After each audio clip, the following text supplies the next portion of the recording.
1. When does happiness arrive? A group of young people always felt that life was dull, so they set out together to search for happiness everywhere. On their quest for happiness, they encountered many troubles, sadness, and suffering.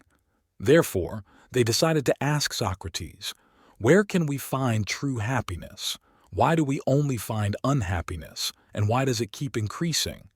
Socrates responded, "First, help me build a boat." The young people put their search for happiness on hold, gathered the tools needed for boat building, and after 49 days of hard work, they completed a wooden boat. When they launched it, they invited Socrates to join them on the boat, and together they rowed and sang. Socrates then asked, "Are you having fun?" The group replied in unison, "Very much." Socrates said, "That's what happiness is like. It comes from being busy with a clear purpose, and it also arrives very unexpectedly." 2. Believe in yourself. The ancient Greek philosopher Socrates once said a famous phrase that everyone knows, young and old, believe in yourself. But where did this saying originate? Here's the story. In his final years, knowing he had limited time left, Socrates decided to challenge his students daily. One day, he called his student to his bedside and said, "My candle is almost burnt out. Get another and fit it in. Do you understand my intention?" "Clearly, your wisdom and knowledge will be passed on," the student replied. But Socrates slowly added, "I am looking for the smartest successor, someone not only intellectually exceptional, but also full of confidence and extraordinary courage. However, I have yet to find such a person. Can you help me find someone like that?" "Yes, teacher," the student said. "I will do my utmost to find them, honoring your trust and teachings."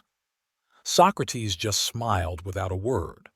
The sincere and hard-working student faced many hardships traveling far and wide in search. But all whom he brought were cleverly turned away by Socrates. Once, after a long journey, the student returned to Socrates, who was critically ill by then. Seeing his student, Socrates grasped his hand, asked him to sit down, and gently patted his shoulder. "You have had a tough time, but none of those you found compare to you. You must try harder." The student earnestly replied, "I will search from cities to villages, across the world if I must, to find the best to present to you." Socrates smiled silently. 6 months later, exhausted and close to death, Socrates had still not seen the best candidate. Ashamed and tearful beside his sickbed, the student lamented, "I have disappointed you." "I am the disappointed one, but you should apologize to yourself," Socrates said, closing his eyes in despair, then added compassionately after a pause, "The best person was always you. You just lacked the confidence to present yourself, missing the opportunity." With those final words, the great philosopher passed away. Indeed, everyone is the best in their own right. What's essential is that you must have confidence in yourself. Always be ready to step up and value your own abilities. 3. The donkey. One leisurely day, the great philosopher Socrates from Greece was taking a stroll with a longtime friend, enjoying a lively conversation. Suddenly, a young man looking very angry appeared, hit Socrates on the leg with a stick and ran away. The friend, witnessing this, immediately turned to pursue the young man. However, the philosopher stopped him, advising against seeking revenge. "Aren't you afraid of him?" the friend asked, puzzled. The philosopher replied, "Do you think I'm afraid of him? No, there's no need for fear." The friend, still skeptical, asked, "Then why don't you hit back when someone hits you?" Socrates responded with a smile, "My dear friend, don't be foolish. If a donkey kicked you, would you really kick it back?" 4. Choosing friends. One day, 3 disciples of Socrates came to him with a question. How do we find the ideal friend? Instead of answering directly, Socrates told them to go to a field and pick the largest ear of wheat they could find. The first disciple quickly spotted a big, beautiful ear of wheat and picked it right away. However, as he continued walking, he saw even bigger ears and regretted his hasty choice all the way. The second disciple learned from the first one's mistake. Each time he saw a large ear, he told himself that there would be even bigger and better ones ahead. But by the end of the path, he realized that he had missed his chance. The third disciple learned from the others. For the first third of the way, he assessed and sorted the wheat. In the next third, he verified his assessments. In the final third, he chose a large and beautiful ear among the big ones. Although it wasn't necessarily the largest or most beautiful, he was satisfied with his choice and completed his journey content. 5. Paying for the meal. A farmer and a gambler both went to a diner, each choosing a separate table to sit at. The gambler ordered some vegetables, a bottle of wine, and a few steamed buns. He finished the wine, ate 2 buns, and barely touched the vegetables. After his meal, feeling full and content, he took out $100 to pay the waitress and then got up to leave. The waitress called out, "Sir, wait a moment. You gave me $10 extra." The gambler loudly responded, "Keep it. That's for you." The farmer ordered some vegetables, a soup, and a bowl of rice. He ate all the soup, and at the end he scraped his plate of vegetables clean with the last bit of rice. After finishing, he told the waitress, "You still owe me $2 change." A student of Socrates, who was observing everything, commented, "This farmer is really stingy, but that other man is quite generous." Socrates replied, "The farmer's money is earned through hard work and sweat, but what about the other man's money?" 6. The art of conversation. Socrates had a habit of visiting the bustling markets of Athens to engage in discussions or debates with people. He had a unique way of sparking conversations or debates. Once, Socrates went to the market as usual and asked someone there, "Excuse me, I have a question that I don't understand. Could you help me?" People always say that one must be moral in life, but I don't really know what morality is. The person answered, "Being moral means always being honest, loyal, and upright, while deceiving or lying is considered immoral." Socrates pretended not to understand and asked again, "Then why do generals on the battlefield always try to deceive their enemies? Deceiving the enemy is seen as strategic, but deceiving one's own people is immoral." Socrates countered, "Suppose our army is surrounded by the enemy, and the general sees that the morale of our soldiers is low, so he lies to them. Reinforcements are coming. Keep moving forward. This leads to breaking the siege and winning the battle. Is the general then considered moral and just?" The person replied, "In such critical situations on the battlefield, it is necessary to do so, but it is immoral to do this in everyday life." Socrates continued, "What if your child is sick and refuses to take their medicine? And in this case, parents often tell their child, 'The medicine is very sweet.' Thanks to that, the child agrees to take it and recovers. Is that immoral?" The person had to admit, parents doing this is right. It can't be considered immoral. Socrates was dissatisfied and said, "You just said that lying is immoral, but now you say lying can also be moral. This means that lying cannot be used to define morality. So what really is morality? Please tell me." The person thought for a while and then said, "A person who doesn't know what morality is cannot act morally. Only when one truly understands it can they act on it." At this point, Socrates finally felt satisfied with the answer. He smiled and shook the person's hand. "You are truly a great philosopher. Thanks to you, I now understand what morality is, and I have finally resolved a doubt that I have long held. I sincerely thank you." This is the art of conversation, through questioning and using examples from specific situations to comprehensively understand an issue. If you like this video, please comment 1. And if you don't, comment 2. Your feedback means a lot to us. Thank you for your valuable time. 7. Just bend down. Jesus took his disciple Peter on a journey. Along the way, they came across an old iron horseshoe. Jesus asked Peter to pick it up, but Peter hesitated and pretended not to hear. Jesus didn't say anything. He simply bent down, picked up the horseshoe, and traded it to a nearby blacksmith for 3 coins, which he used to buy 18 cherries. As they left the town and continued their journey through a vast wilderness, Jesus guessed that Peter was very thirsty. Quietly, he dropped a cherry from his sleeve onto the ground. As soon as Peter saw it, he quickly picked it up and ate it. Jesus continued walking and dropping cherries, and Peter bent down to pick them up 18 times. After the last cherry, Jesus smiled at Peter and said, "Earlier, you could have bent down just once and avoided bending over so many times.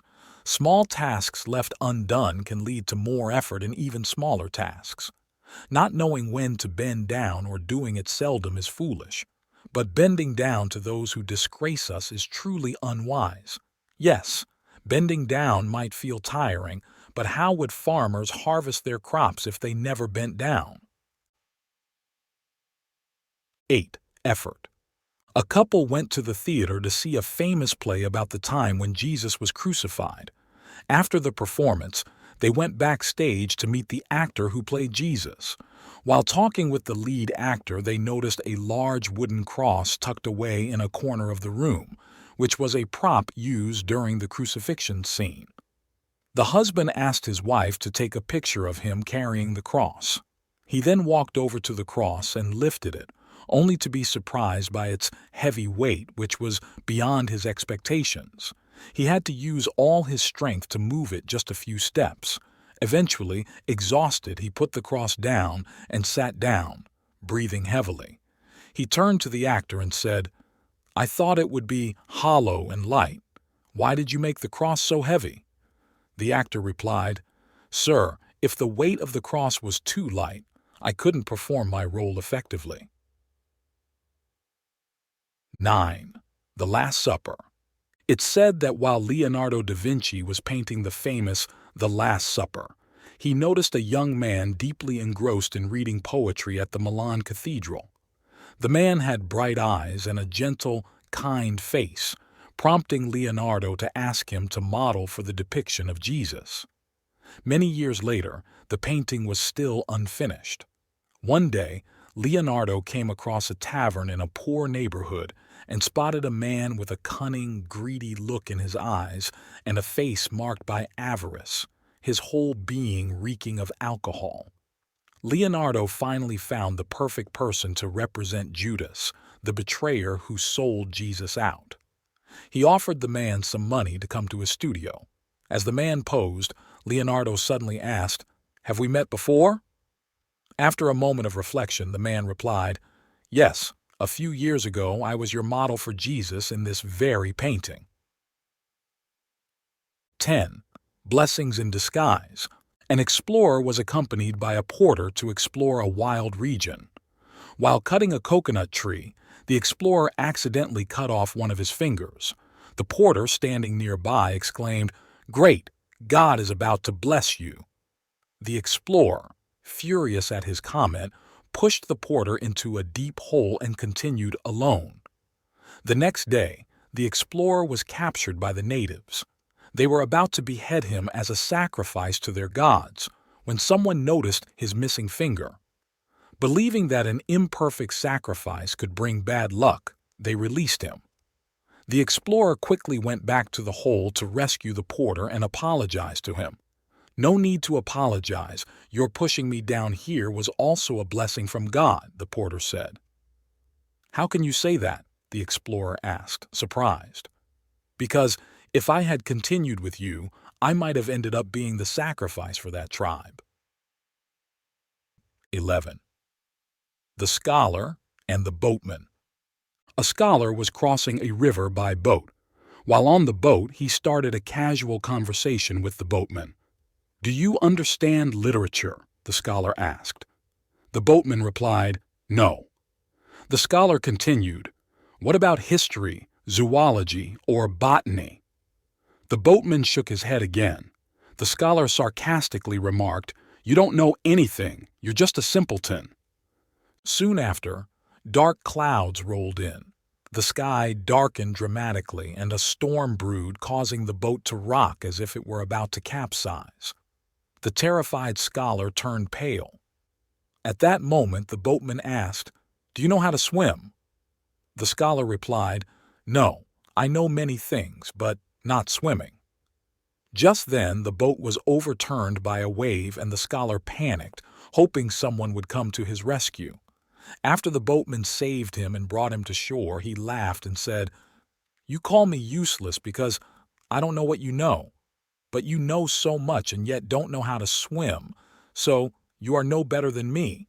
You've become what you called me, a simpleton."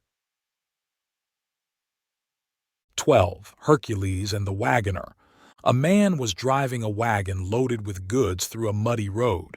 After a while, the wheels sank deep into the mud and the horses couldn't pull it out. The wagoner stood there, looking around helplessly and occasionally calling out for the strong man Hercules, hoping he would come to help. Eventually, Hercules appeared and said to the wagoner, "Put your shoulder to the wheel, then whip your horses, and they'll pull the wagon out of the mud easily. But if you just stand there calling my name, you'll never get out of here, and you can't expect anyone to help you. Heaven helps those who help themselves." 13. The unseen treasure in one's own backyard. A spiritual teacher visited Al Horford and told him, "If you had a diamond as big as your thumb, you could buy all the land around here. If you had a diamond mine, with the wealth it brought, you could even help your child become an emperor." Thinking about the value of the diamond, he couldn't sleep all night. The next morning, he called the teacher back and asked him where he could find diamonds. The teacher said, "You should look in a stream flowing from a very high mountain. The diamond is mixed in the sand at the bottom of this stream." So, Al Horford sold all his fields and was determined to find this treasure. He searched endlessly but never found it, and eventually died in a coastal area of Spain. Meanwhile, the person who bought Al Horford's house was walking by a small stream in the backyard one day and noticed something shining in the sand under the water. He dug up the shining stone and took it home, placing it on the kitchen shelf. Sometime later, the teacher visited again, saw the shining stone on the shelf, and said, "This is the diamond. Has Al Horford returned?" "No, Al Horford has not returned. I found this stone in the backyard," the homeowner replied. 14. George Washington and the Humble Colonel, a lesson in leadership and equality. George Washington was America's first president. Today, he is recognized as one of the greatest presidents in American history. He was not only strict with his subordinates, but also cared deeply for them. There is a story about an officer who ordered a soldier to remove a large tree that had fallen and blocked the road. The soldier struggled with the tree, while the officer simply watched. At that moment, a stranger approached and asked, "Why don't you help him?" The officer replied, "Oh, I am a colonel in General George Washington's army." The stranger, without saying anything, quickly went to help the soldier pull the tree. The colonel, surprised, asked, "Why are you helping this servant?" The stranger responded, "Everyone in this world is free and equal. No one has the right to order him around." The colonel inquired about the stranger's identity, to which the stranger replied, "George Washington." At this, the colonel felt embarrassed and blushed. 15. Happiness and the 2 drops of oil. A young man, eager to discover the secret to happiness, traveled over hundreds of mountains and rivers, crossed deserts, and finally arrived at a grand and magnificent city where a wise man lived. As the young man entered the city, he saw many vendors bustling about, people happily chatting with each other, a band playing music in the central square, and a table filled with delicious food. The young man approached the wise man and explained the purpose of his visit. The wise man handed him a spoon with 2 drops of oil in it and instructed him to walk around the city without spilling the oil. After the young man returned, the wise man noticed that the oil was still in the spoon, not a drop spilled. The wise man asked if he had noticed anything special along the way. The young man shook his head, saying he hadn't really noticed anything. The wise man then told him to take another round, but to pay attention to every tree and blade of grass in the city. This time, when the young man returned, he described everything he had seen in great detail, but the spoon was empty. Not a single drop of oil remained. Then the wise man said, "True happiness is being able to see the whole world around you, while never forgetting the 2 drops of oil you hold in your hand." 16. A river that could fly. A river starting in the distant hills flowed through many rural villages before reaching a desert. Like the obstacles it had crossed before, the river wanted to overcome the desert too. But upon entering, it found its water disappearing. It tried many paths, but all efforts seemed futile. The river felt sad, unsure of what to do because its destiny was to cross this desert. Just then, a voice from the desert whispered, "If the wind can cross the desert, so can the river." Yet, its waters kept sinking into the sand and vanishing without a trace. The wind can fly, thus it can cross the desert. Use the most common way to move forward. If you can't penetrate, don't disappear but become a marsh and let the wind guide you to your goal. But where do I start? Let the wind absorb you. The river was reluctant. It had never been absorbed before and didn't want to lose its unique identity or principles. Once it lost its water, it was not sure if it could gather again into a river. The sand said, "The wind can help you. It will lift the water, carry it across the desert, and then let it fall. The water will drop as rain, and these raindrops will gather back into a river. Are you sure it will reform into a river? It will gather again. If you don't believe, you will be isolated here and disappear. Or at best, you might become a marsh, and even that would take many years. You absolutely cannot become a river again. Can I still be the same river as I am now? You can't create a river in 2 different environments and circumstances." The voice paused and then continued, "But you can still maintain the essential qualities that make up a river. Currently, although you are called a river, you do not know which part of you truly forms your essence." These words stirred memories in its mind. It vaguely remembered something, a part of it that had once been carried by the wind. Had that really happened? It lifted up as vapor, holding on to the wind's arm. The wind gently carried it forward, bringing it to the top of a high mountain and carefully setting it down there. Due to its fears and doubts, every action, every detail deeply etched into its memory. It thought, "Yes, now I understand what collaboration means." While the river was learning its lesson, it heard the sand whispering, "Because we are always within the river, seeing it happen every day, we know this." That's also why people say, if a river wants to continue its life, it must ride on the sand. 17. Key issue. For 20 years teaching at the University of Pennsylvania Law School, every time he walked into the classroom, Professor Adrian would write the numbers 2 inches and 4 inches on the board and then ask the students, "What is the answer?" Some would say 6, others 2, some 8. A few might feel bored and remain silent. After the students debated, the professor would speak up. Arguing like this is pointless because you're missing the key issue. What is the key issue here? Is it addition or subtraction, multiplication or division, or something else? If you don't know what the problem is, how can you provide the correct answer? If you like this video, please comment 1. And if you don't, comment 2. Your feedback means a lot to us. Thank you for your valuable time. 18. Luck and misfortune.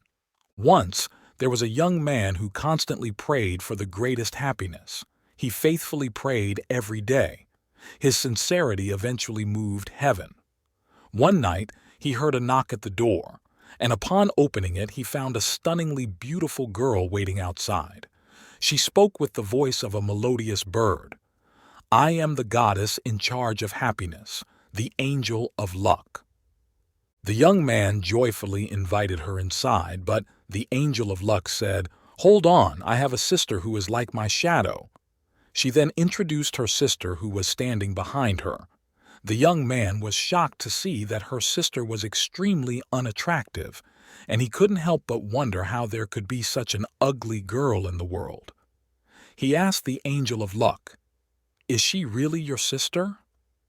She seriously replied, "Yes, she is my sister, the angel of darkness, the deity in charge of misfortune." The young man then pleaded, "Can the angel of darkness wait outside and just you come in?" She answered, "That's not possible because my sister and I have always been inseparable since we were born." Hearing this, the young man felt very disappointed and hesitated about what to do. At that moment, the angel of luck said, "If you are having trouble deciding, then we must leave." While the young man was still unsure, both sisters disappeared. When happiness comes, it is often accompanied by misfortune. One should not be reckless just because happiness is on the horizon, nor should one falter upon seeing misfortune. Happiness and misfortune always go hand in hand, so be mentally prepared to face them. 19. Important lesson. A Buddhist follower living in Africa made a pilgrimage to the Himalayas in India. His greatest wish was to visit the sacred sites of Bodh Gaya and Lázaro Cárdenas, both of which are extremely difficult to reach. The paths were narrow and treacherous, bordered by deep cliffs and covered in snow year-round. A single slip could be fatal. After asking around carefully, he packed lightly because the mountain trails were rugged and the thin air made breathing difficult. On his way, he encountered a young girl, about 10 years old, carrying a much larger child on her back. She was sweating profusely and breathing heavily, clearly struggling. The pilgrim approached her and asked, "Young lady, you look tired. Why not let him walk by himself?" The girl, annoyed, replied, "So, the things you're carrying are important, but what about me? He's my little brother." The pilgrim was taken aback. Indeed, she was right. Although they carried different burdens, when weighed, both were heavy. But when considered with love, their weight is immeasurable. Love can lighten any load, and any act that stems from love is beautiful, while responsibilities without love can make one feel like a slave. 20.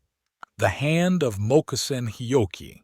Mokusen HIOKI, a monk, lived in a temple in Tanba. One day, a follower came to him, complaining about his miserly wife. So, Mokusen decided to visit the man's wife. Upon meeting her, he didn't say a word, but just held up a clenched fist in front of her. "What do you mean by this?" the surprised woman asked. "If I just hold my hand like this, clenched into a fist before you without striking, what would you call it?" he questioned. "Odd," she replied.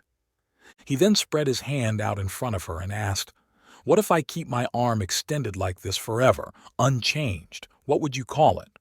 "Still odd," she answered. "Just understand this and you'll be a good wife," Mokusen HIOKI said, and then he left.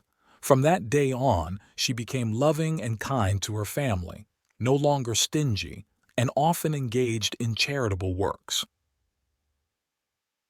21. Being poor is really being rich. In the Aesop's Fables collection, there's a story about a city mouse and a country mouse who were good friends. One day, the country mouse wrote a letter to the city mouse saying, "Dear city mouse, please come visit me if you're free. Here in the countryside, you can enjoy beautiful scenery and fresh air, and life is relaxed and carefree. What do you think?" Excited, the city mouse quickly traveled to the countryside. The country mouse was thrilled to see its good friend and prepared a grand meal. The country mouse, worried there might not be enough food, ate only a little grain. Meanwhile, the city mouse had a handful of green peas, a slice of cheese, and a ripe apple. After eating all this, the city mouse asked, "How can you live in such a place? All you see are forests, rivers, fields, and mountains. It's so boring here with nothing but bird sounds. Come to the city with me. You can live in beautiful houses, and every day you'll have delicious things for dinner. Just 1 week in the city, and you'll forget all about this rural life." So, the two mice went to the city together. The country mouse was impressed by the glamorous city and the clean houses. Thinking about its life in the countryside, running through fields all day, eating only wheat and grain, searching for food in the cold snow in winter and sweating in summer, it felt unfortunate compared to the city mouse. By the time they reached the city mouse's home, it was dark. "You must be hungry after such a long trip," the city mouse said. "We'll have dinner right away." They found plenty of fruits and cakes in the dining room. "Help yourself," the city mouse said happily. "There's enough for both of us to have a wonderful dinner." But then a dog walked in. The two mice scurried under the table and hid in a hole in the floor. The tiny country mouse was terrified. "Don't be scared," the city mouse reassured it. "The dog can't get in here." Later they sneaked back to the kitchen and found an apple pie slice on the shelf, which they enjoyed. But suddenly they saw a pair of bright eyes watching them. "Cat! Cat!" the city mouse yelled, and they both dashed back to the hole in the wall. The country mouse, now too scared to be hungry, put on its hat and said to the city mouse, "Life in the countryside suits me better.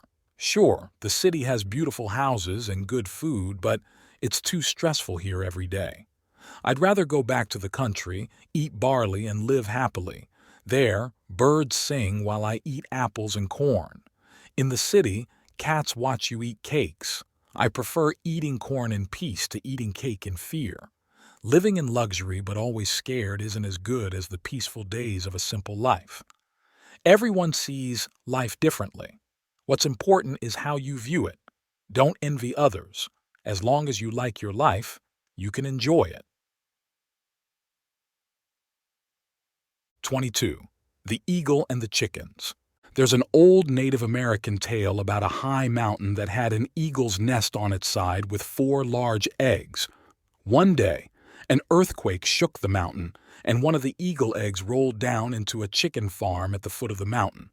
A hen decided to take care of the large egg, and eventually, it hatched into a beautiful eagle chick. Sadly, the little bird was raised and grew up thinking it was a chicken. From its early days, the young eagle did everything that real chickens did. It scratched the earth for worms and insects, clucked, and could only flap its wings to fly just a bit above the ground. Eventually, the eagle believed it was just another chicken. The eagle loved its family and home, yet it always felt a longing for something greater. One day, while playing in the yard, the eagle looked up and saw other eagles soaring majestically high in the sky. "I wish I could fly like those birds," it thought. The chickens laughed loudly. "You can't fly high like those birds. You're a chicken, and chickens can't fly." The eagle continued to watch its true family from afar, dreaming of flying with them. But whenever it shared its dreams, the chickens insisted it was impossible. Eventually, the eagle believed them, stopped dreaming, and continued living as a chicken. In the end, the eagle died, never having realized its true potential or learned to soar confidently in the sky like its ancestors. Its greatest shortcoming was not daring to explore who it truly was and pursue its dreams. 23. Volunteering for collaboration. The first moon landing actually involved 2 astronauts, not just Neil Armstrong but also Buzz Aldrin. Armstrong's famous words, "That's one small step for man, one giant leap for mankind," became a globally renowned quote.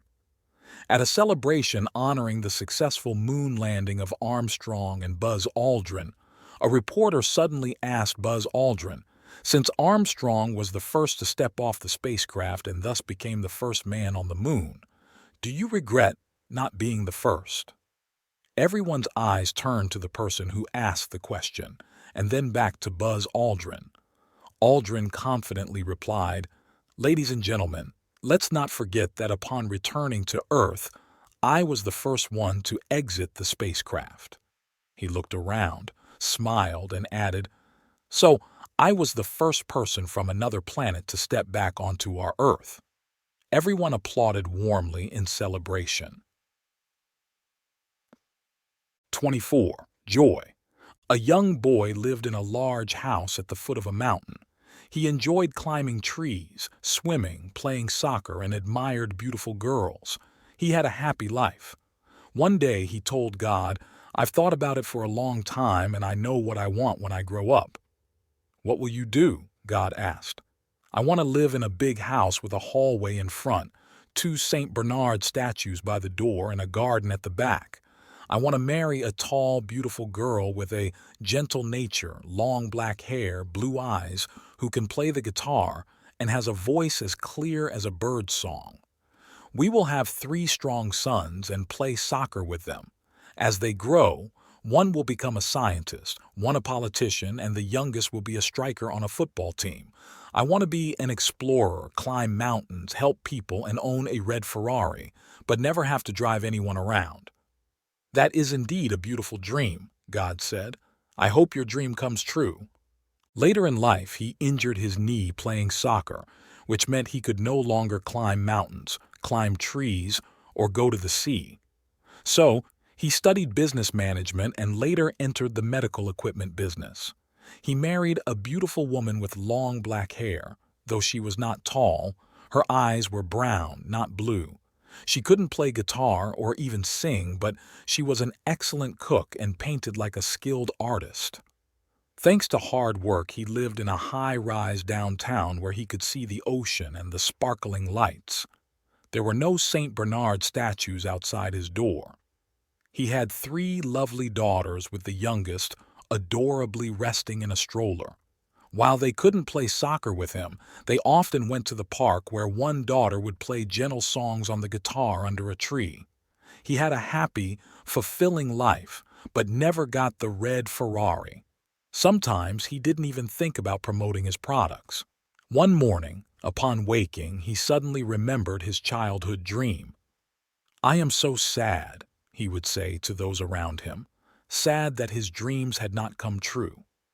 In the darkness, after a long thought, he decided to adopt new dreams, those that he already had.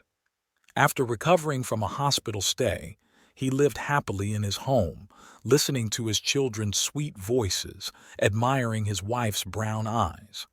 In the evenings, he would look out at the sea, letting go of his old dreams.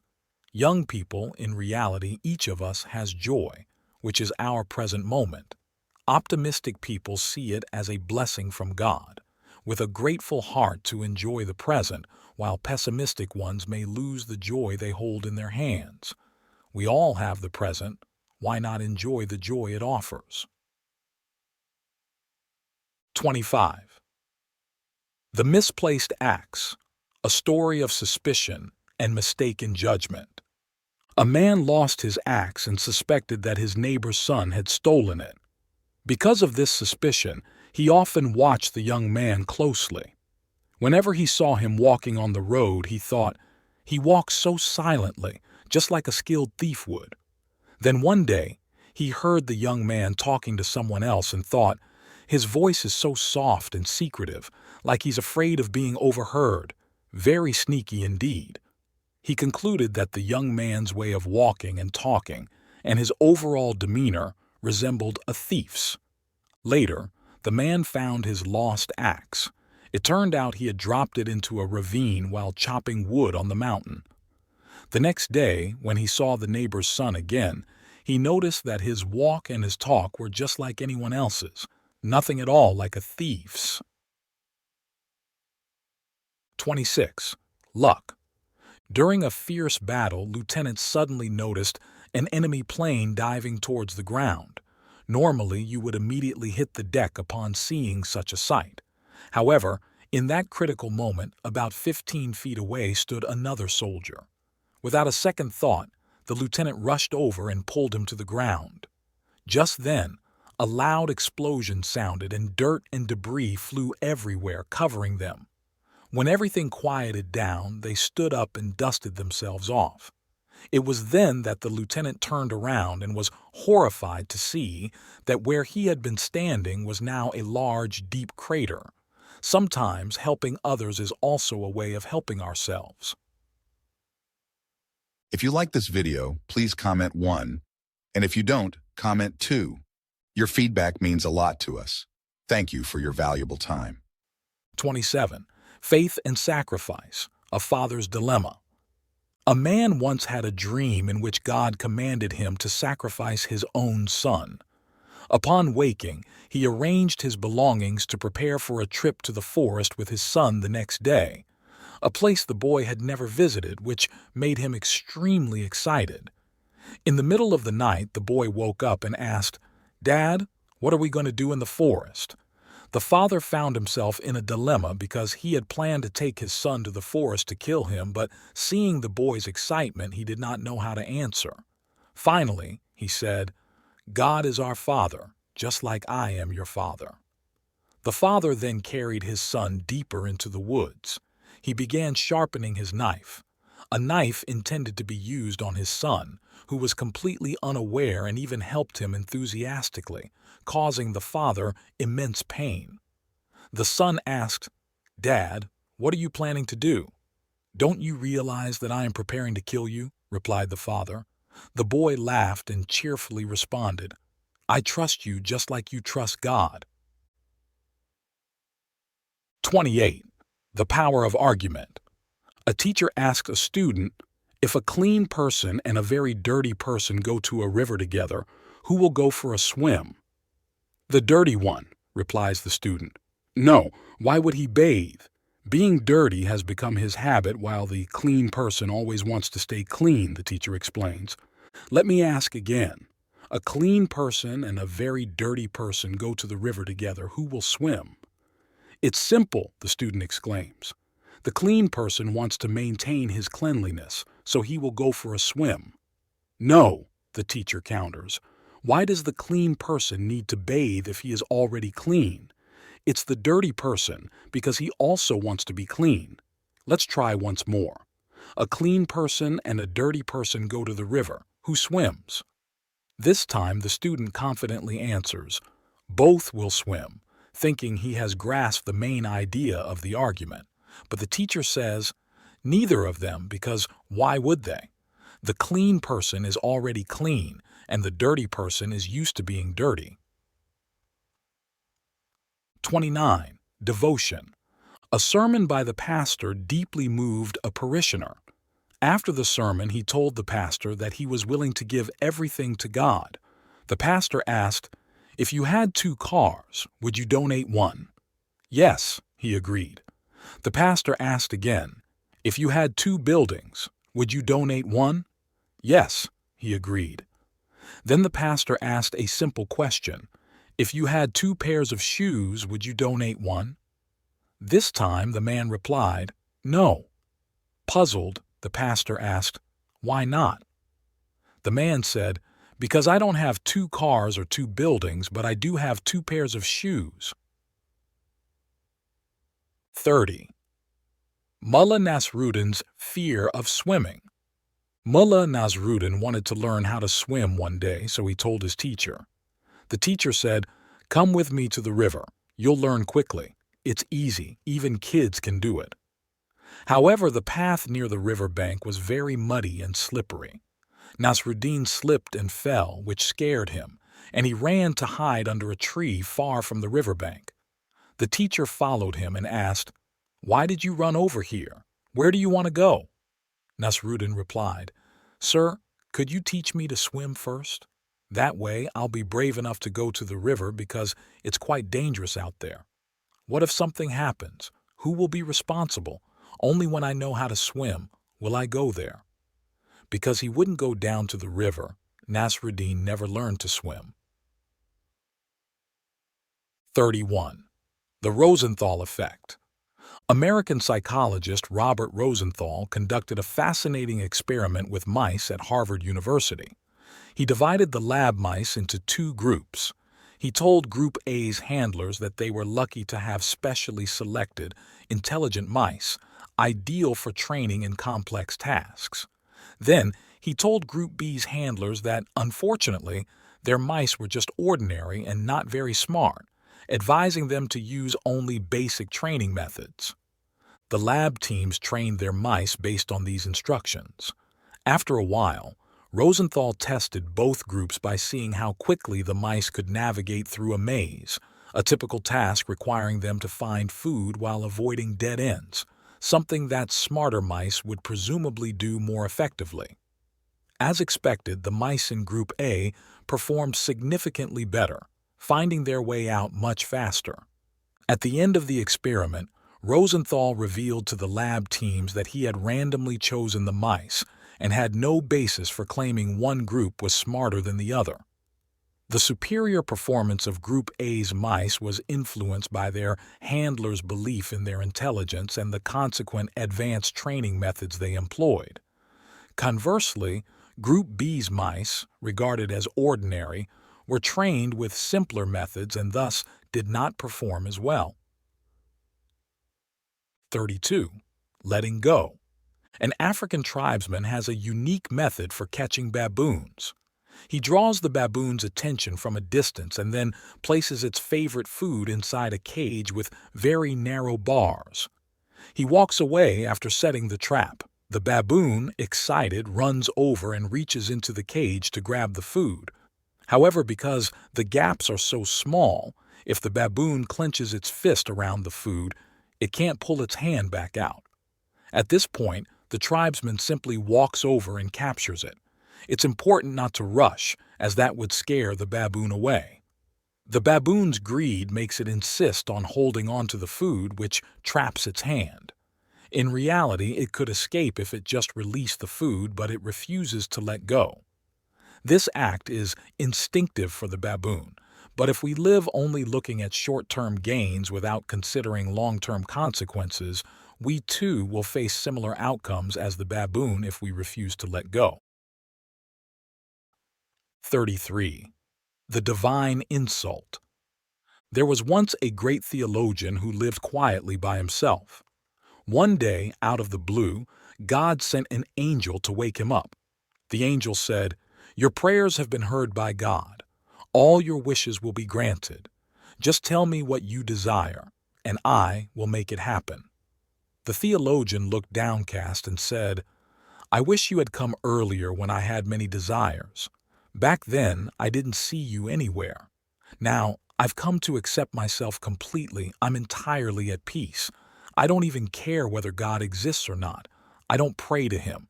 I used to pray because it felt good, but now I don't even think about it anymore. I'm satisfied with what I have. You are too late, but please thank God for me." The angel replied, "This is an affront to the divine. God has offered to grant your wish, so you must make a wish." The theologian was very troubled and shrugged. "But what should I wish for? Can you give me some advice? Right now, I have everything I need and I'm very content. My life is wonderful, everything is perfect, and I'm happy and joyful. Perhaps you could just tell God that I'm very grateful to him for helping me." However, the angel was adamant, saying, "No, you must make a wish. It's only polite. Do you understand?" With no other choice, the theologian finally said, "If you insist, then please tell God to let my life stay just as it is. Just grant me what I already have." 34. Just like a lion. In a certain circus, there was a woman who was exceptionally skilled at taming lions. She had control over all the fierce lions. They would do whatever she commanded. She even devised several dangerous acts that had the audience holding their breath. For instance, She would place a piece of sugar on her tongue, and upon her command, a lion would come over and lick the sugar off her tongue. The crowd was thrilled. Everyone applauded and praised her. One day, a man named NASRUDDIN was also watching. While everyone else was admiring her, he arrogantly remarked, "What's so great about that? Anyone could do it." The woman looked at him disdainfully and challenged, "Can you do it?" He replied, "Of course anyone could do it. It's just like being the lion." 35. The greedy centipede. When God created the centipede, He didn't give it any legs, but it could still crawl as fast as a snake. One day, the centipede felt unhappy when it saw antelopes and deer and other animals with legs running faster than it. It thought to itself, "The more legs you have, the faster you can run." So it prayed to God, "Please, I want more legs than any other creature." God agreed to its request. He brought out many legs and let the centipede choose freely. However, the centipede greedily attached all the legs to its body from head to tail until there was no space left. It was pleased with itself, thinking, "Now I can shoot fast like an arrow."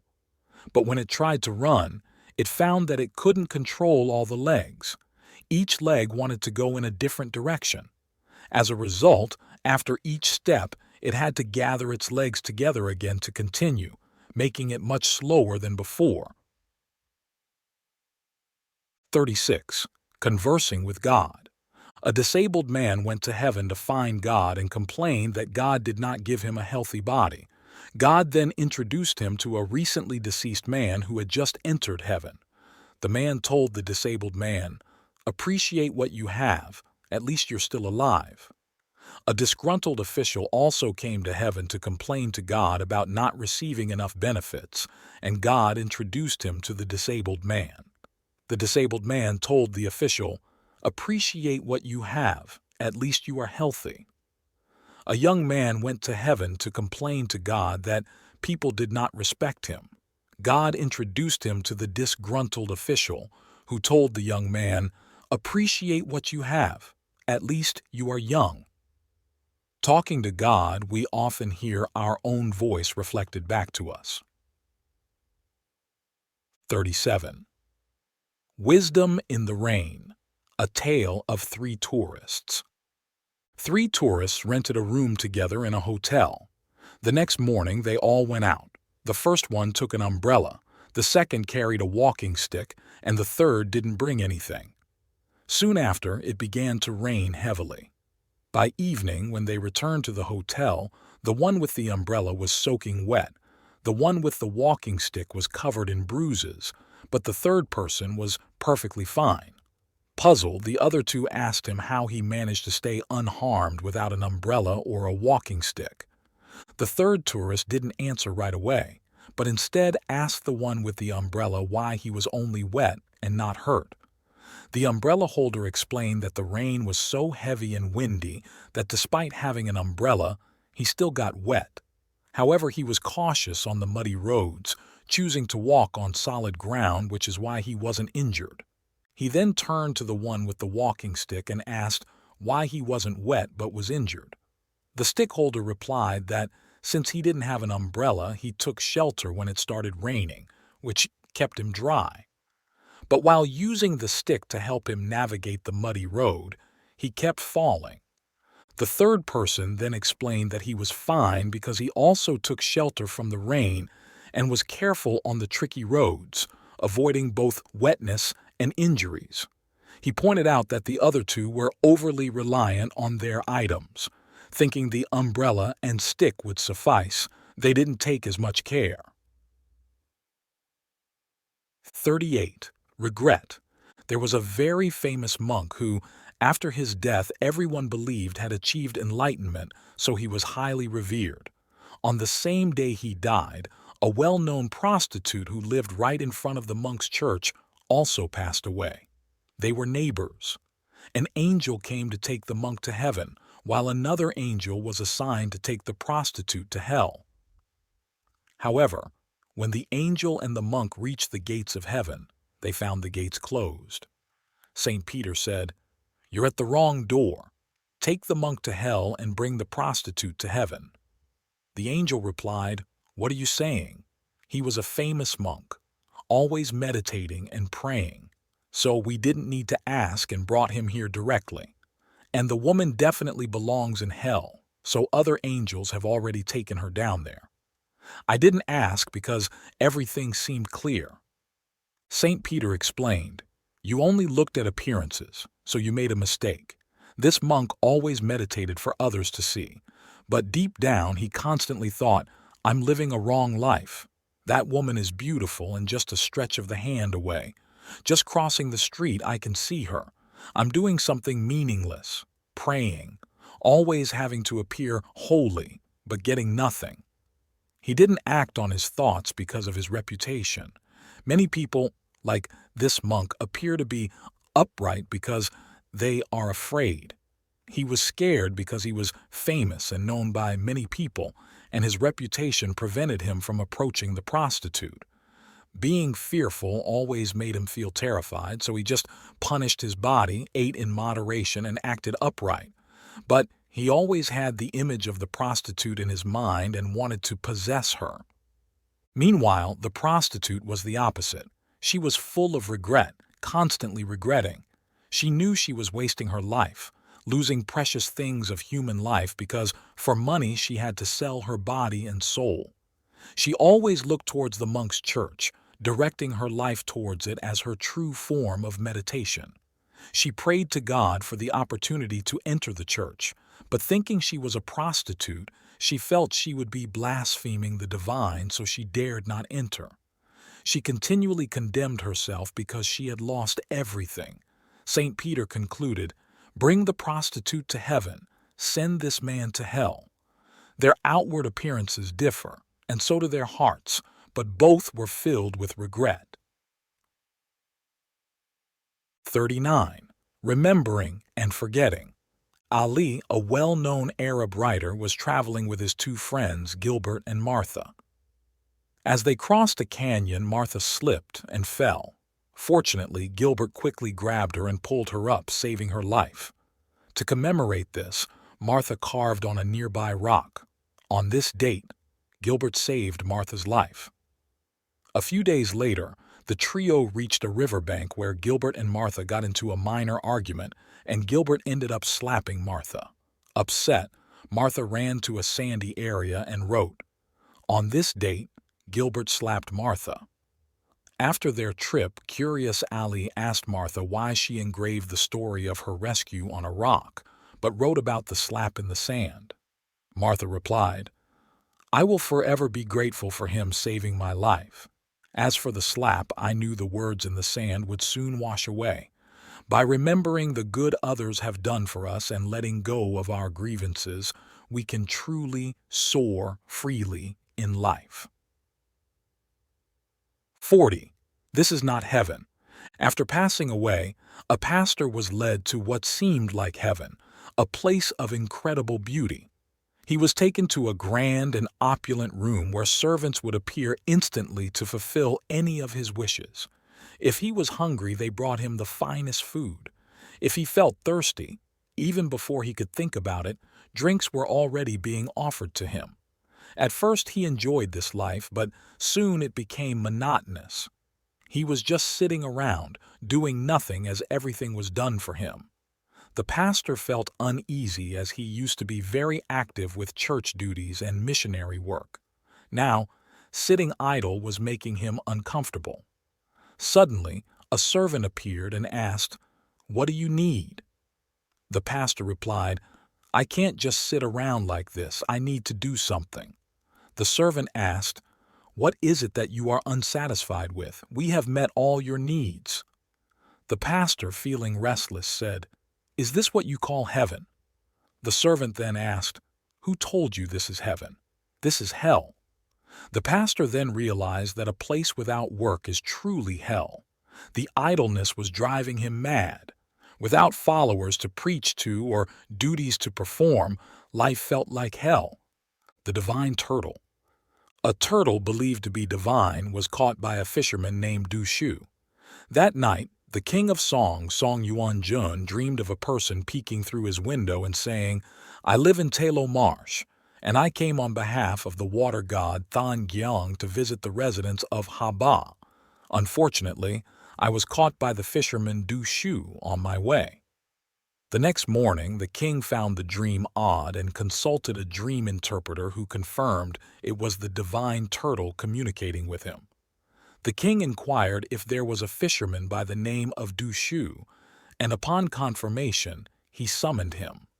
When asked what he had caught, Du Shu mentioned capturing a large white turtle with a shell about 5 feet wide recently. The king ordered Du Shu to present the turtle to him. After acquiring the divine turtle, the king considered killing it but wanted to keep it instead. Unsure of what to do, he consulted the dream interpreter again. The seer advised using the shell for divination, promising good fortune. The king followed this advice, and indeed, the predictions from the turtle's shell proved accurate 72 times. Despite its prophetic abilities, the turtle could not escape its fate at the hands of humans. This shows that even great wisdom has its limits, and intelligence doesn't always guarantee success in every endeavor. If you like this video, please comment 1. And if you don't, comment 2. Your feedback means a lot to us. Thank you for your valuable time. 41. Sincere advice. During a lecture by a management professor, the professor started by saying, "First, let's do a small experiment." He began placing large rocks into a big jar until no more could fit, and then asked the students, "Is the jar full now?" The students replied, "Yes, it's full." The professor then took some gravel and added it to the jar, shaking it so the gravel could settle into the spaces between the large rocks. Once he couldn't add any more, he asked again, "Is the jar full now?" This time the students were cautious, with some saying, "Maybe not." Next, the professor added sand to the jar, which filled the gaps between the rocks and gravel. After that, he asked once more, "Is the jar full?" This time, the whole class agreed and said, "No." "Very good," said the professor as he then poured water into the jar until it was full and looked around the class to ask, "What does this experiment show us?" A student quickly answered, "It shows that even if you plan carefully, there's still room for improvement." "That's not it," the professor explained. "This experiment tells us that if you don't put the big rocks in the jar first, you'll never be able to fit them in later. These big rocks represent the important things in our lives. Could be time with your loved ones, your faith, knowledge, dreams, or your career. It might even be a close friend. Whatever it is, you must prioritize it first." 42. A flower among the ruins. After World War II ended, destruction was everywhere. 2 Americans interviewed a German who was living in a bunker.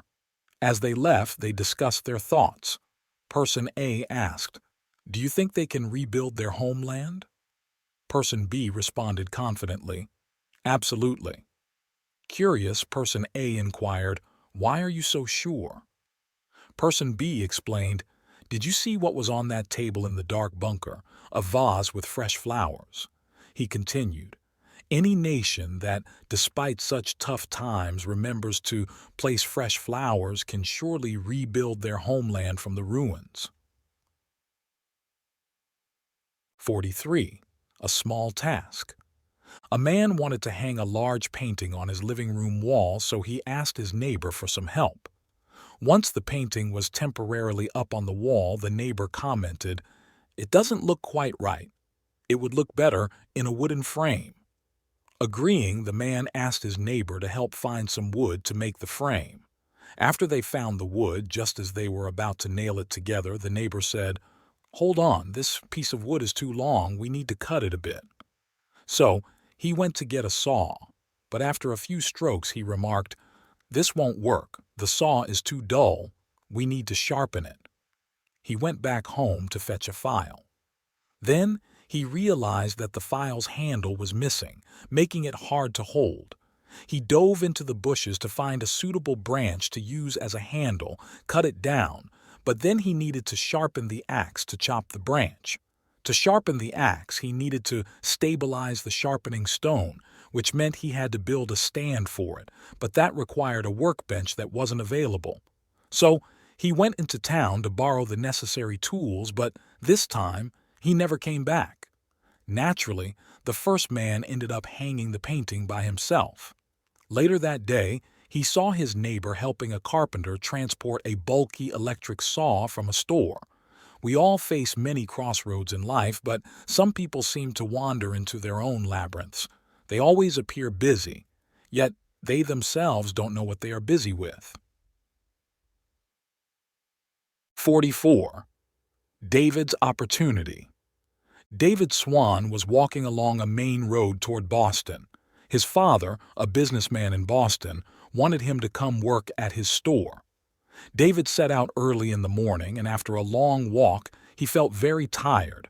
He thought about resting under some shade if he could find any along the road. Soon, he reached a quiet, cool stream. He sat down, took a sip of water, and then used his backpack and some books as a pillow to lie down on the soft grass, quickly falling into a deep sleep. While he was sleeping, a beautiful carriage pulled by two fine horses came along. Suddenly, one of the horses stumbled and the carriage had to stop by the stream. An elderly, wealthy couple stepped out. They noticed David sleeping. "He's sleeping so deeply, breathing so evenly. If only I could sleep like that, it would be bliss," said the man. His wife exclaimed, "At our age, it seems impossible to sleep that soundly. Doesn't he look just like our son used to sleep? Should we wake him up? Oh, we don't even know who he is. He looks so innocent." David was unaware that luck was standing right beside him. The elderly couple was very rich. Their only son had recently died. In such situations, people sometimes do unusual things like adopting a child and making him their heir. But David kept sleeping soundly. "Let's wake him," the wife repeated. Just then the coachman called out, "We need to go. The horse is fine now." Reluctantly, the couple glanced back one last time and quickly boarded the carriage. 5 minutes later, a young, beautiful girl walked leisurely toward the stream, stopped to drink some water, and saw David. She felt as if she had abruptly entered someone's bedroom without permission, so she quickly left. Suddenly, she saw a large bumblebee buzzing over David's head and had to wave her handkerchief to chase it away. Looking at David, the girl trembled and blurted out, "He's so handsome." But David didn't stir, and she left unsatisfied. If David had woken up, he might have noticed her and even become friends with her. It's worth noting that her father owned a large department store. As soon as the girl left, two robbers wearing hats pulled down to their eyes tiptoed past. They saw David sleeping soundly by the stream, and a wicked thought crossed their minds. "He might have money on him. Let's check, and if he wakes up, we'll deal with him with this." One of them flashed a shiny dagger. As they prepared to strike, a dog suddenly ran to the stream to drink, startling them. Wait, its owner might be nearby. "We better be careful and leave quickly." The two thieves disappeared as fast as they appeared. The clattering sound of a passing carriage woke David. He jumped up and quickly disappeared into the dust. David never knew that while he was asleep, so much had happened, including moments of potential fortune and danger. But then again, how many people in the world ever learn about such things? 45. Birdcage bet. John and George made a bet. John claimed that if he gave George a bird cage and hung it in a noticeable spot in George's living room, George would end up buying a bird. George didn't believe it, arguing that keeping a bird was too much of a hassle, and he definitely wouldn't buy one. John went ahead and bought a beautiful cage, placing it prominently in George's living room. As a result, every visitor who entered the room would ask, "George, when did your bird die?" To which George would reply, "I've never had a bird." This puzzled visitors would then ask, Then why do you have that bird cage? People started thinking that George lacked a caring heart and didn't care about animals. Eventually, George found it easier to just buy a bird and put it in the beautiful cage rather than having to explain the empty cage to everyone. This shows how people often set up empty frameworks in their minds, then struggle to figure out what to put in them. 46. 3 different paths. There's a story about a man who had 3 sons. They grew up in a home where their parents constantly argued and their mother often ended up bruised. The eldest son thought, "Mom really suffers too much. When I get married, I will be much kinder to my wife." The second son thought, "Marriage seems so joyless. I'll never get married when I grow up." The third son thought, "So, a husband can hit his wife like that." You see, the way of thinking between a good man and a bad man is inherently different. A good man can forgive the flaws in others, while a bad man always wants to have the upper hand. 47. 2 ways of love. Hugh once knew 2 boyfriends. One often arrived late for their dates, while the other never did. The one who liked being late said, "I know you will wait for me if I'm late." The one who was never late said the same thing. "I know you will wait for me if I'm late." However, the logic behind their words was completely different. Some people feel comfortable being late because they know you will wait for them. Others try their best not to be late because they know you will wait and they don't want to keep you waiting. There are men who stay out late into the night, carefree, while their wives wait at home with the lights on.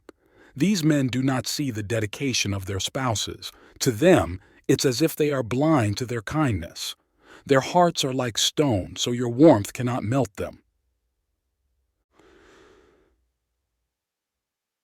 48. From screen to real life. As a child, Vu Hien loved watching Slam Dunk Master, especially admiring Liu Thuan Fong in the show. Liu Thuan Fong wasn't just good at basketball. He remained unfazed even when a group of adoring girls loudly cheered his name. As Vu Hien grew up, she dated a somewhat aloof guy, but their relationship eventually ended. On snowy days, she would text him, "It's snowing. Please be careful not to catch a cold." He would reply with a simple, On foggy days, she would remind him, "The air is bad. Remember to wear a mask."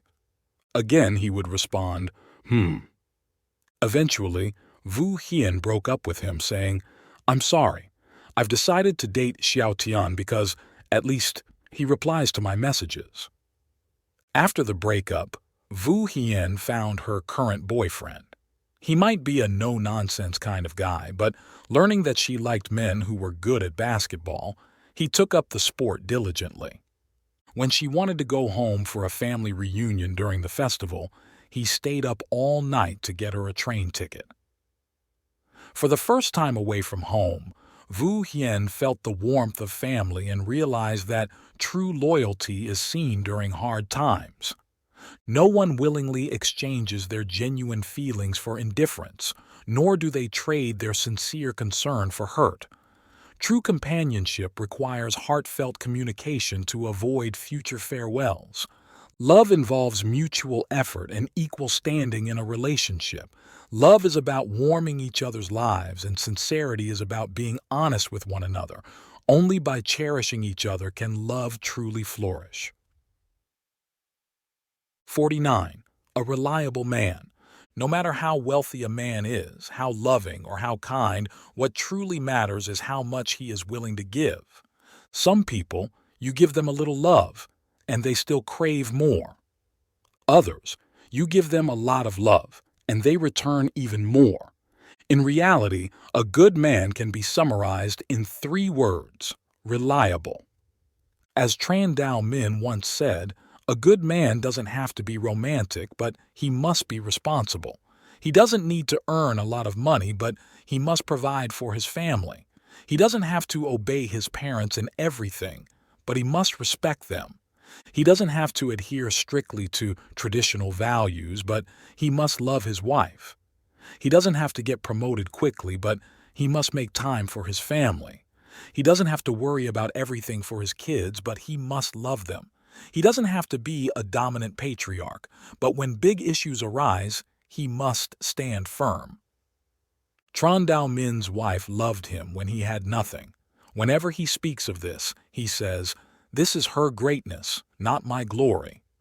If love is seen as an investment, then Tran Dao Min's wife made a great choice. The man she chose not only sees the good in her, but remembers it in his heart.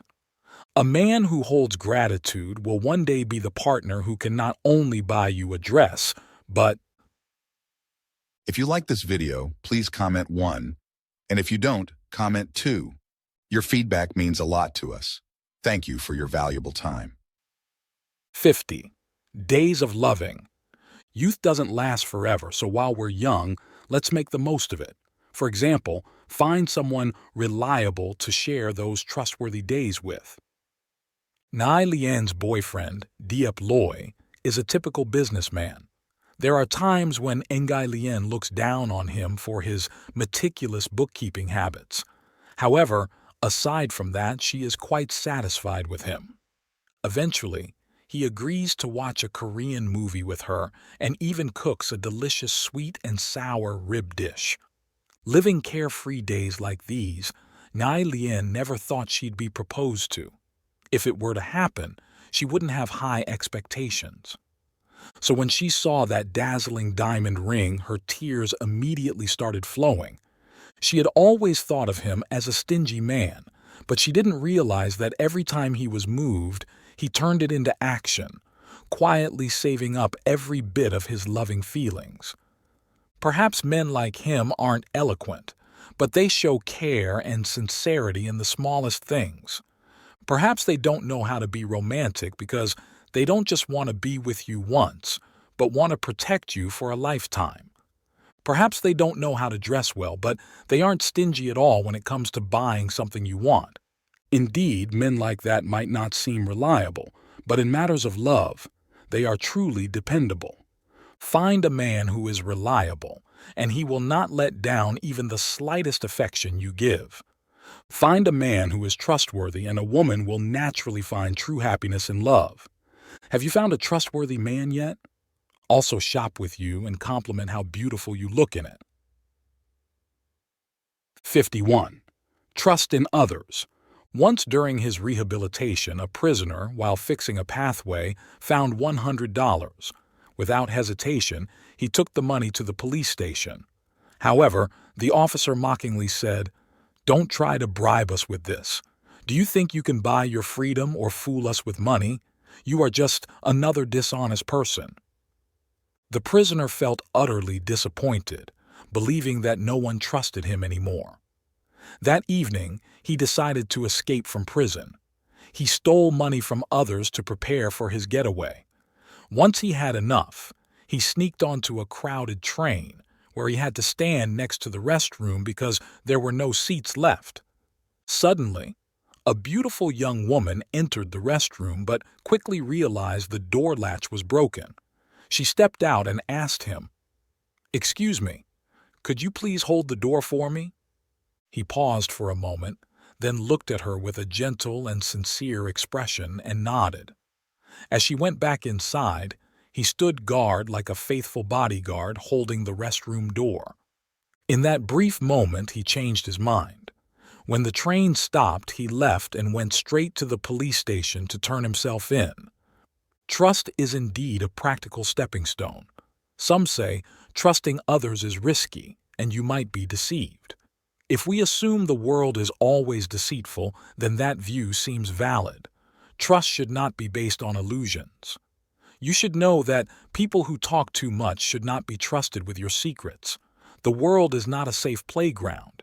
Everyone does not have good intentions, and we must face this reality. True trust is not about being naive. If you don't trust others, you cannot achieve great things or become a great person. Remember this: if you trust others, they will trust you and be honest with you. Treat others with the dignity of a great person, and they will show you the same respect. 52. The Beggar and the Two Teachers. Mr. Hung, a teacher, encountered a beggar at a gas station. The beggar moved by crawling with a limp leg and a swinging empty sleeve. Mr. Hung was startled by his appearance, remembering a past encounter. In a quiet alley once, he had seen the beggar suddenly stand up and use what seemed to be a missing hand to count money, revealing his disability was faked. During this new encounter, the beggar didn't recognize Mr. Hung and continued to extend his remaining hand with a hat, asking for money. In another situation, Mr. Hung might have slapped him, but today he smiled kindly and gave the beggar 20,000 Vietnamese dong. He then gave another 20,000 dong and suggested, "Use this money to hire a ride to a friend's house. He's wealthy and kind. You can rely on his help." Mr. Hung tore out a page from his notebook to write down the address of his friend, adding his own address as well. A few days later, just as Mr. Hung predicted, the beggar came to his house. Unlike before, he walked normally with both arms and legs functioning. Upon seeing Mr. Hung, the beggar bowed deeply. "I came to thank you." Mr. Hung invited him inside and asked carefully, "Did you find my friend's house?" "Yes, I did." "Did he give you anything?" "Yes, he offered me 100,000 dong, but I didn't take it. I accepted something else." "What did you accept?" "A lesson." "A lesson?" Mr. Hung repeated. "Yes, exactly. He is paralyzed in both arms, but with his remaining legs, he has built everything: his career, his wealth, and me."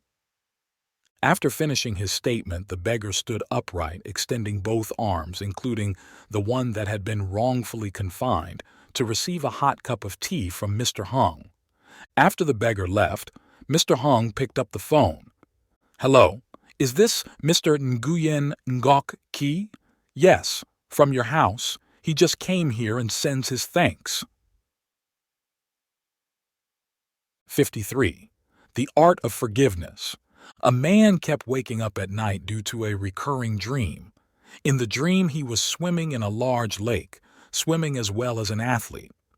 However, the lake was vast and his limbs were tired, making it hard for him to reach the shore.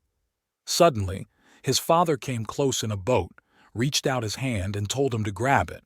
Remembering the times his father had scolded and even hit him during his childhood, he gave a dry smile and said, "Thanks, Dad, but I'll manage on my own." He continued swimming, pushing himself towards the shore. Then he saw someone else approaching in a boat. It was his sister. She threw a life ring to him and said, "Use the life ring." But recalling the many times she had been stubborn and defiant, he shook his head and waved her off. After much effort, he finally made it to the shore. He lay exhausted on the wet sand, his mind foggy and his limbs unable to move. A crowd gathered around him. Every face was familiar. It was his family, relatives, and friends. Some wanted to take him to the hospital, others wanted to start a fire, and some wanted to get him dry clothes and a towel. But every time someone tried to help, he remembered a time when that person had treated him poorly. And again he said, "No, thank you. Just leave me be." Struggling to stand, he walked away from the crowd, his clothes soaked and sandy, his body weak and weary. After having this dream repeatedly for a few nights, he went to ask his grandmother, the only person who had never wronged him and whom he trusted completely.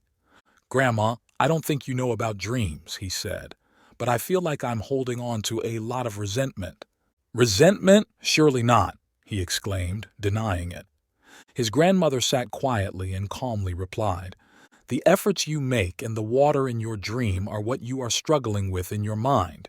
You need help, you want care, but you feel no one is good enough to be trusted. You made it to the shore once, but what about the next times? Forgiveness isn't just about what we do for others, it's about what we do for ourselves. When we don't forgive, aren't we just building up more resentment and anger inside?" There's a saying, "You aren't perfect, and you make mistakes. If you forgive others' mistakes towards you, others will forgive your mistakes too." 54. Small joys. Appreciating the small joys in life is one of the secrets to happiness. There is a Japanese story that illustrates this point. A man was walking across a field when suddenly a tiger started chasing him. He ran desperately but couldn't find a place to hide. Finally, he came to the edge of a steep cliff. With the tiger still behind him, he had no choice but to grab onto a branch hanging over the cliff. As he looked down into the valley, he saw another tiger waiting below. The man's only hope was to hang on until the animals left out of exhaustion. Waiting in fear was a terrible ordeal.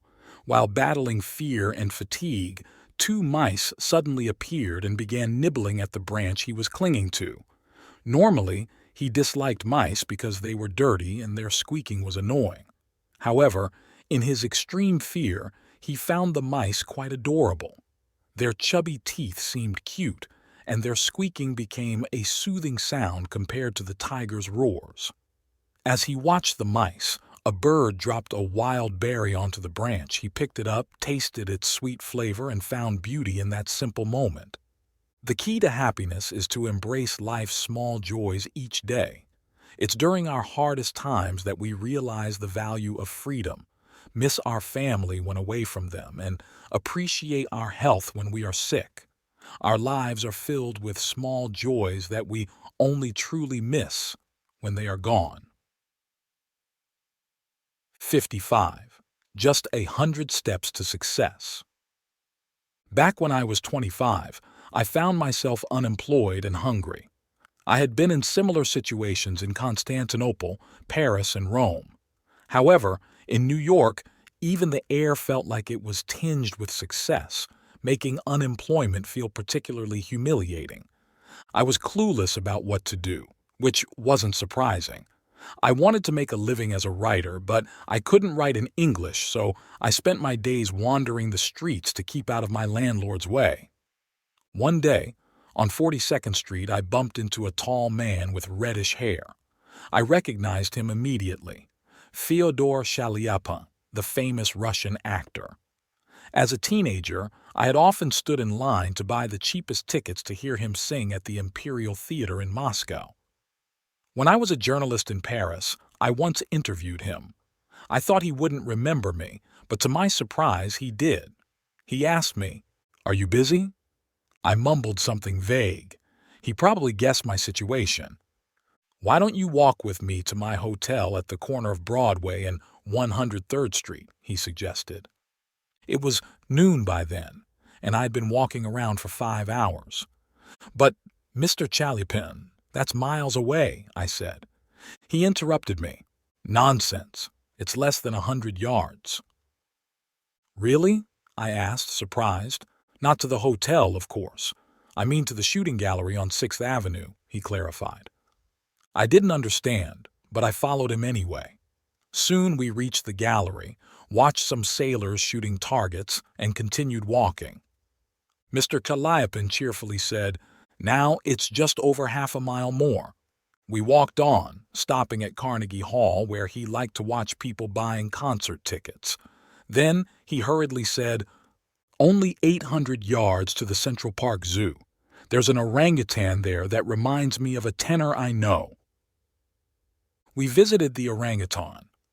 1,200 yards down Broadway, we stopped in front of a grocery store. Mr. Chalyapin stared at some cucumbers for a while. His doctor had forbidden him from eating them. "Wow, those look tempting. Reminds me of my younger days," he commented.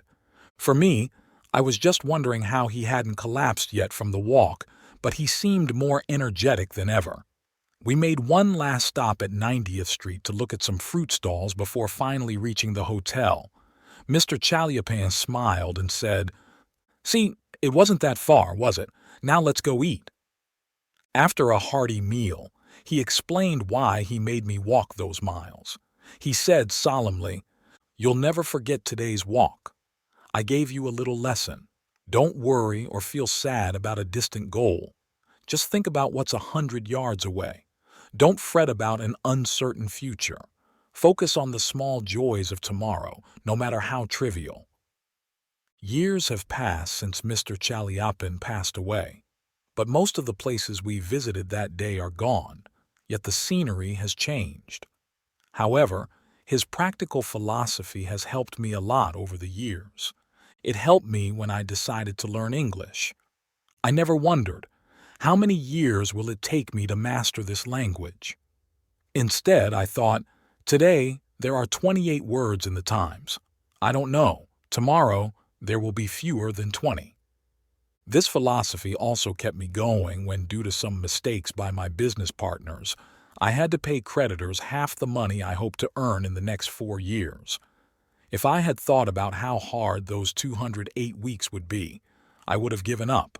Instead, I told myself, Monday, Wednesday, and Friday, I'll work for myself. Thinking this way changed everything. I managed to pay off my debts and make a living. Chaliapin's rule of 100 steps is a golden rule. It's useful for anyone. Although the goal might seem far away, it's only 100 steps to 6th Avenue. By breaking it down step by step, not only do we reach our goal, but we also enjoy many small pleasures along the way. If you like this video, please comment 1. And if you don't, comment 2. Your feedback means a lot to us. Thank you for your valuable time. 56. How life's reverse cards freed me from the past. How did I manage to break free from the grip of my past? Every Saturday afternoon when I was 10, my dad would take me down to a little shop in Philadelphia where he played two-handed rummy with tough-looking men at the back. The air was thick with cigar smoke and mixed with the scent of grilled meat and onions. While they played cards, I passed time at a brightly lit pinball machine in a dark corner. This machine was kind of like a gambling game, and if you won, the owner would give you money. It was the 60s, and we were living off social welfare, so the few times I won $4, it really drew me into gambling. Back then, I didn't realize it, but my dad was addicted to gambling, dice, and horse races. Many times I saw the effects of his addiction. Furniture slowly disappeared from our home due to pawn, bets, or debts. I could feel the tension between my parents. Apart from those days at the pinball machine, I didn't really care for gambling. But by the time I was 30, many casinos had sprung up in Atlantic City, not far from my home in Philadelphia. The first time I just tried a slot machine for fun. But when 3 sevens appeared and the machine spat out $125, I was stunned, my heart racing. The attraction was too strong. It felt like falling in love, like a fever. At that time, I was running a small woodworking business and wasn't making much money, but I found myself going to the casinos more and more. Eventually, blackjack became my game, and a winning night meant staying at the casino until morning. One morning, I found myself sitting with $3,200 in front of me. Despite my bleary eyes and a bitter taste in my mouth, I kept playing, thrilled by a night of big wins. Eventually, I started losing more than winning, and the losses became more frequent. Fear of going broke haunted me. I knew the number was reaching thousands. Still, I craved the space with bright overhead lights, the smooth green baize of the gambling tables, and the intense drop of cards. And so I kept returning to satisfy that craving. I never felt like I had a gambling problem. I wasn't like the others here. I had money in the bank. I didn't pawn my equipment. And my wife didn't know about my serious habit. One early winter night in 1994, I took $1,000 to Atlantic City and lost it all in 2 hours. I had lost before, but usually over a longer time. That night, overwhelmed by the noisy crowd and cigarette smoke, I still went to the cash machine and got another $1,000. Then I headed to a table where the minimum bet was $100, determined to win back all I had lost, but I lost 8 straight hands. Dizzy, I stumbled toward the exit, bumping into a woman and scattering her coins, not stopping or apologizing. In the parking lot, I leaned against the cold car. I paced back and forth, then got in and drove home to Philadelphia. As I drove through the chilly, quiet streets at 4 a.m., past brightly decorated homes for Christmas, suppressed memories flooded back. I saw myself lying on a worn armchair. Our Christmas tree was pushed into a corner of our tiny apartment. Suddenly, the door burst open and my dad stumbled in, kicking the Christmas tree. I then understood everything that was happening. My dad had lost a lot of money. He started yelling in a rage, cursing his fate, the cards, his bad luck, and his stupidity. He kicked the tree and stepped on the presents before collapsing into the chair, sobbing. We had lived with those obsessions and constraints. I couldn't blame anyone who might have caused my father's downfall, but now I fully understood what was driving me. When I pulled up to my house, tears streamed down my face. I didn't want my loved ones to bear the same guilt and disappointment I felt as a child, nor did I ever want to feel as miserable as I did at that moment. Right then, I made a bet with myself. I would never be able to leave the gambling tables. It was a reckless bet against my nature, a defiant vow. And I kept making that bet at each dawn. But thankfully, it's a bet that I've lost nearly 2,700 times since the sun has risen. 57. Letter to Dad. Hey Dad, when my roommates are all out having fun, I'm just sitting at home. It's just me, these four walls, an old, tired computer, and a kind of emptiness that comes with growing up. I've realized that, ultimately, you and I belong to different generations, like generations apart. You're always busy with life's serious plans, and I'm caught up in my reckless fun. We both just keep moving along our generational currents, you carrying the weight of responsibilities, and me carrying dreams in my hands, always wishing I could just fly away.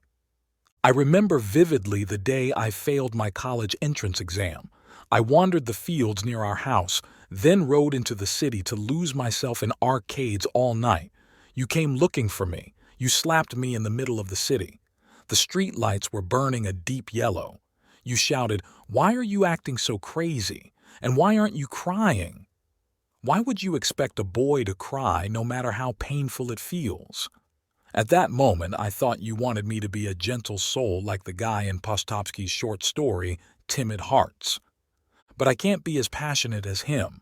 Our times are different. Sure, I could listen and even be a pilot, ready to make heroic sacrifices for our country. That's a noble ideal. But I don't have to chase dreams exactly like that. I have my own dreams, living my own life. I wish you had just said, "Come on, man, where did you leave your courage?" Just that would have been enough for me to come back, to live calmly. But you didn't. You think I'm just reckless, self-absorbed, living selfishly on the youthful label from one month to the next. You don't understand why I head to the city. What's so great about it? Like you, I'll never really understand those old stories you share over tea with your old friends, or those long spiritual journeys you take on your vacations. Honestly, I don't get it, and I don't try too hard to make sense of everything, because there's so much else tempting me because I'm still too young, born into a wide-open, endlessly blue sky. Eventually, I did go to college and I worked like a monk. I made money.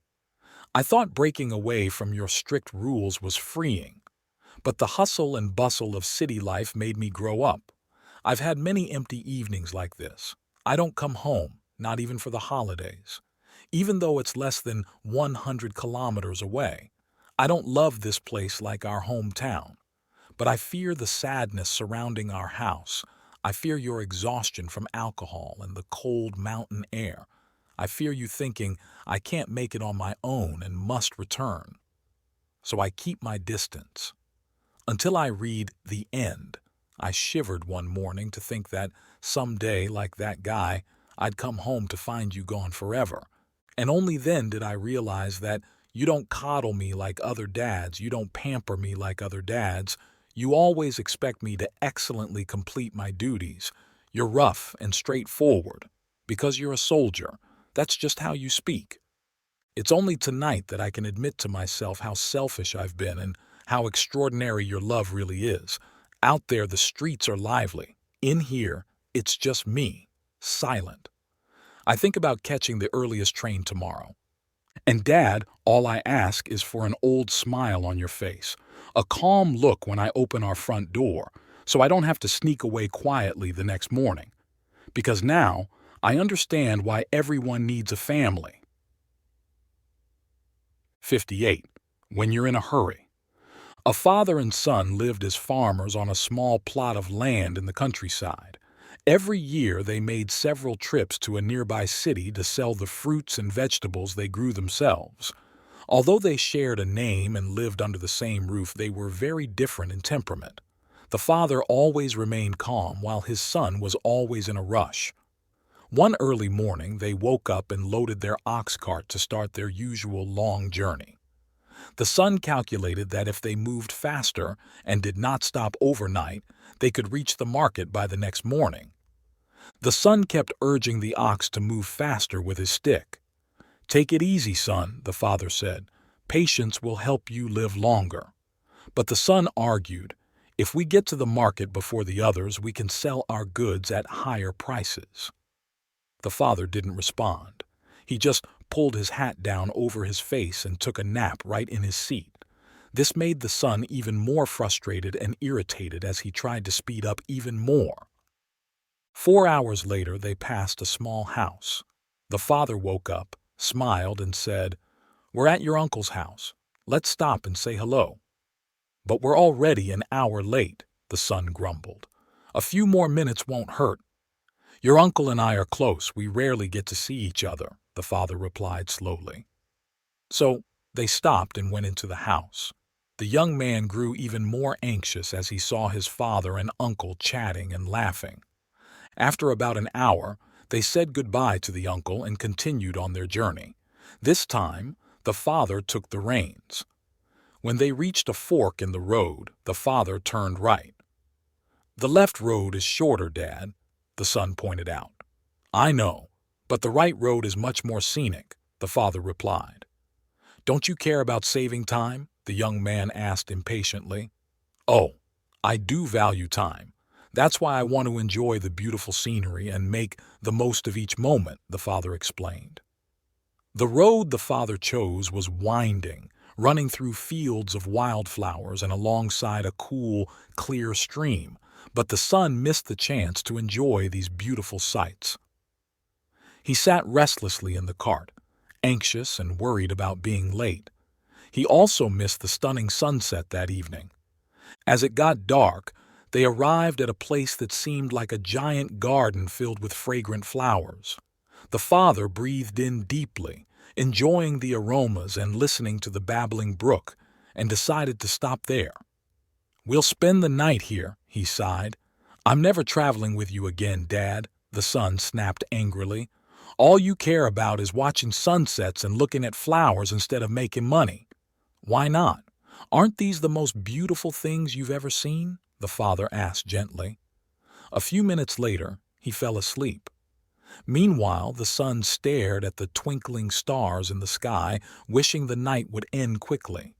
It seemed to last forever, and he could not sleep at all. Before sunrise, the young man quickly woke his father, and they continued their journey. After about a mile, they came across a farmer struggling to pull his cart out of a mud puddle. "Let's help him," the elderly father whispered.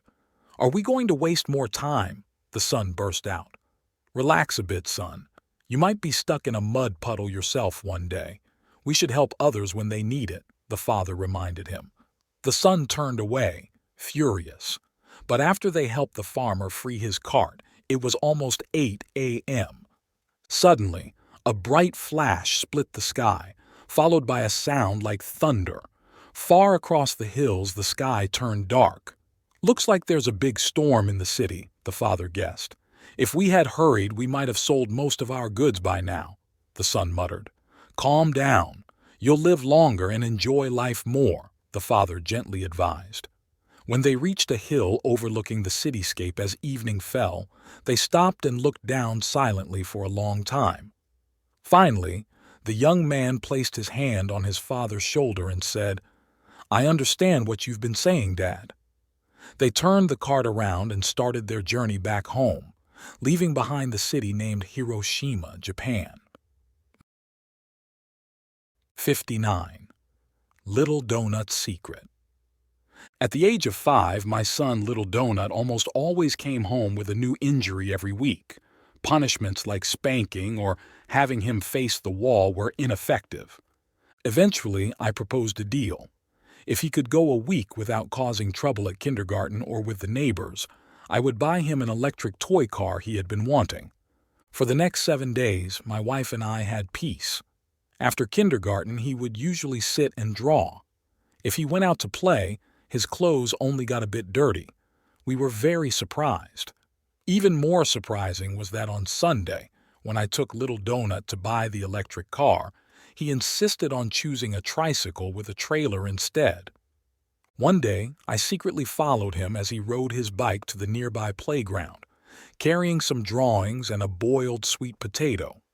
Little Doughnut stopped his bike, and a tiny girl with one eye slightly smaller than the other cheerfully ran up to him. They sat on the park bench, swinging their legs and looking at Little Doughnut's artwork. The girl peeled the sweet potato, broke off a large piece for Little Doughnut, and chewed on a smaller piece herself. After finishing his share, Little Doughnut longingly looked at his friend's mouth. The girl with the slightly smaller eye then generously offered him a piece while she continued to enjoy the drawings. I said nothing to my wife when I got home. I didn't want to add to her worries about Little Doughnut's romance. Little Doughnut became more well-behaved. He eagerly practiced his reading and math. However, the sweets and fruits in the fridge quickly diminished. I decided to have a candid talk with my son, and Little Doughnut honestly told me about Sue. I asked, "Do you really like Sue?" He nodded. "She's in the same class, and we keep our pillows and water cups together in the cupboard. At noon, I get the pillow for Sue's nap, and she gets the cup for our dessert, Dad. She does the easy stuff. I do all the heavy lifting." I felt a bit guilty, as at home, I only read the paper and watched TV while my wife did everything else. I continued, "Do you often eat Sue's food?" Little Doughnut shook his head. "She doesn't like to chew because of her loose teeth. In class, I give her my bowl of soup." I laughed. "You'll be in first grade soon and won't be in the same class. Will you miss Sue?" Suddenly, Little Doughnut's eyes widened with worry. "I will marry Sue, right, Dad?" I was stunned but joked. "What will you two travel in?" "I have only my tricycle for now. Sue can sit in the trailer." "But it will be tough when you have a baby," I said seriously. Little Doughnut thought for a long time and then smiled brightly. "Sue will lay eggs and I'll ask Mom to keep them in the fridge. I will work hard. When we have enough money, Sue will hatch the eggs into a baby. I will take good care of Sue and make sure she's not tired at all, Dad." I was silent, looking at Little Doughnut. His thoughts were naive yet as mature as a grown man's, full of love and responsibility. Someday when Little Doughnut grows up, he will probably marry a girl with one smaller eye. Whoever she is, I believe that the woman my son loves will be happy. Because once a man truly loves his woman, he will put in a lot of effort. I learned this wonderful secret from Little Doughnut. 60. Be patient. This is a true story that happened in America. A man stepped outside to admire his new truck. To his shock, he saw his 3-year-old son eagerly hammering away at the shiny paint of the vehicle. He rushed over, pulled the boy away, and struck his hands with the hammer as punishment, crushing them. Once the father calmed down, he immediately took his son to the hospital. Despite the doctor's efforts to save the shattered bones, they eventually had to amputate the fingers on both of the boy's hands. When the boy woke up from the surgery and saw his bandaged hands, he innocently said, "Daddy, I'm sorry about the truck." Then he asked, "When will my fingers grow back?" The father went home and took his own life. Reflect on this story the next time someone steps on your foot and think about whether you want revenge. Think before you lose patience with those you love. A damaged truck can be repaired, but crushed bones and hurt feelings often cannot. We often fail to distinguish between a person and their actions. We forget that forgiveness is greater than revenge. People make mistakes. We are allowed to err. But the actions we take in anger can haunt us for a lifetime. Stay calm and reflect. Think before you act. Be patient. Forgive and let go. Love everyone. Hey everyone, your comments truly matter, offering insights and motivation to others and uplifting our creative team at Lighthouse of Wisdom channel. Sharing your thoughts and experiences enriches our community. So, let's get the conversation started below and help illuminate our path with your wisdom.